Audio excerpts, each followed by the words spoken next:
তো ওসমান হাদি সবার থেকে আসলে আলাদা কেন?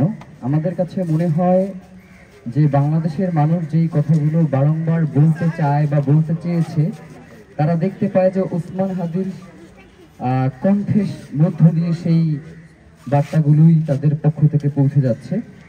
সুতরাং আসন্ন ত্রয়োদশ জাতীয় সংসদ নির্বাচনে ওসমান হাদিকে যেই জনগণ ভালোবাসে, সেই জনগণই ওসমান হাদি তার নির্বাচনী ইশতেহার কি দিবেন সেটা তিনি জনগণের উপরে ছেড়ে দিয়েছেন। যার কারণে আজকে আমরা মতিঝিল এজিবি কলোনিতে এসেছি এবং জনগণের যেই প্রত্যাশা রয়েছে ওসমান হাদির কাছে যে তারা ঢাকা ৮ আসনে সর্বোপরি বাংলাদেশের স্বাধীনতা সার্বভৌমত্ব রক্ষায় ওসমান হাদি কিভাবে অবদান রাখতে পারে, সেই কেন্দ্রিক তাদের পরামর্শ এবং প্রত্যাশা শুনবার জন্য এবং লিখে নেওয়ার জন্য আজকে আমরা এখানে উপস্থিত হয়েছি।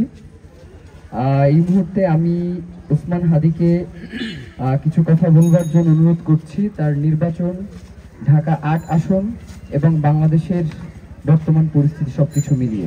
সবাইকে ধন্যবাদ।